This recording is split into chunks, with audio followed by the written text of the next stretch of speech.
ना क्रिकेट में टिकता है, ना जंग में टिकता है। यह हमारा पड़ोसी पाकिस्तान, यह तो कौड़ियों में बिकता है। दोस्तों, दुनिया में दो तरह की लीग होती है।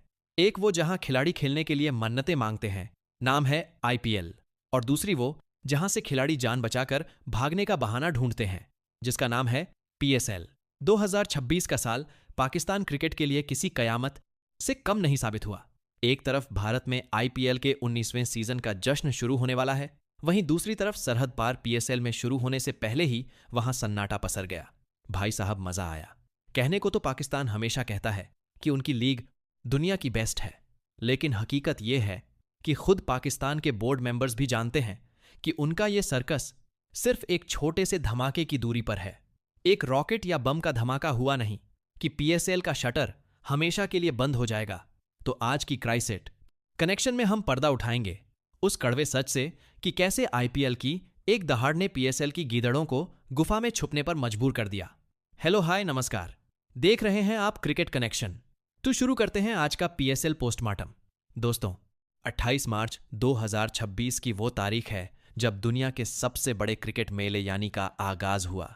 लेकिन इत्तेफाक देखिए, इसी समय पाकिस्तान भी अपनी लीग शुरू करने की कोशिश कर रहा है। लेकिन कोशिश और हकीकत में उतना ही फर्क है जितना एक असली हीरे और कांच के टुकड़े में होता है। जैसे ही आईपीएल की नीलामी खत्म हुई और टीमों ने अपने विदेशी खिलाड़ियों के नाम फाइनल किए, पीएसएल में इस्तीफों को झड़ी लगी। विदेशी खिलाड़ियों को जैसे ही आईपीएल का कॉन्ट्रैक्ट या रिप्लेसमेंट का ऑफर मिलता है, वो पीएसएल के कॉन्ट्रैक्ट को रद्दी के भाव फेंक देते हैं। क्यों? क्योंकि एक तरफ पैसा है, सुरक्षा है, दूसरी तरफ सिर्फ खाली स्टेडियम है और जान का जोखिम है। टी20 वर्ल्ड कप 2004 में हमने देखा कि कैसे बांग्लादेश और पाकिस्तान भाई भाई बने थे।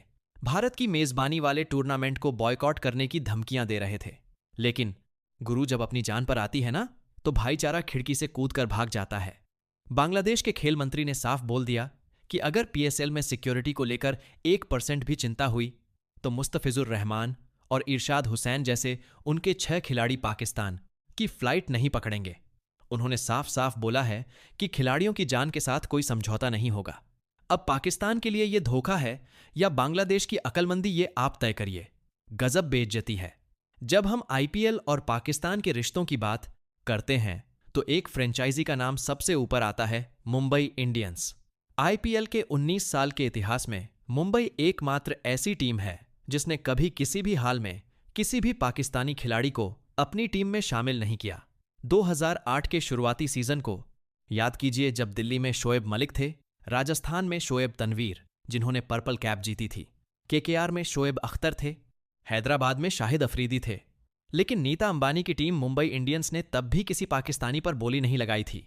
तू बहुत ही मास्टर आदमी है तू।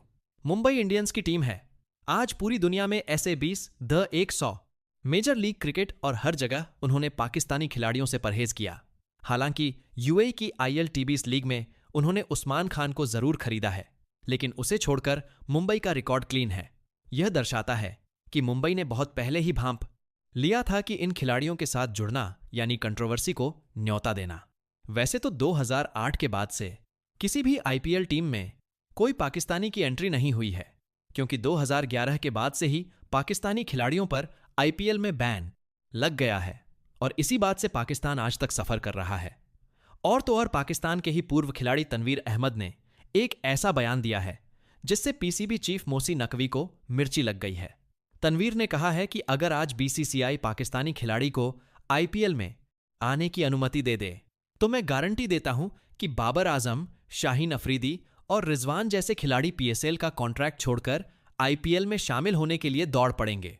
बताइए, यह बयान नहीं है बल्कि पाकिस्तान क्रिकेट की गरीबी और बेबसी का आईना है।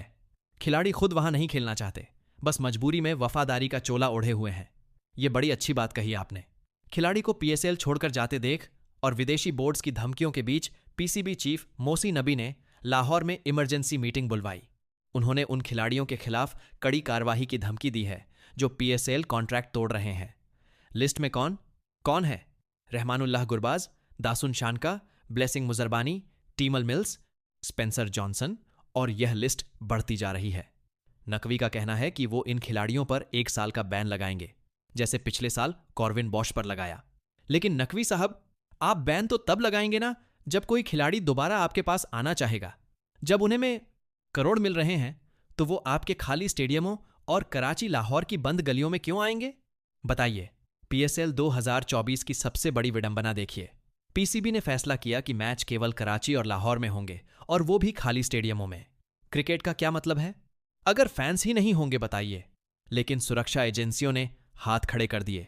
पाकिस्तान में इस समय विदेशी नागरिकों को एडवाइजरी मिल रही है कि वो वहां ना जाएं। आईपीएल में दुनिया के कोने कोने से खिलाड़ी आने के लिए मर रहे हैं, और पीएसएल में मुस्तफिजुर रहमान जैसा खिलाड़ी भी नो ऑब्जेक्शन सर्टिफिकेट मिलने के बाद सरकार की हरी झंडी का वेट कर रहा है। जो भी हो आपकी राय और जो भी हो आपका ऑब्जर्वेशन कमेंट करके जरूर बताना। चैनल को भी जरूर सब्सक्राइब करना। Thank you for watching. जल्दी मिलते हैं।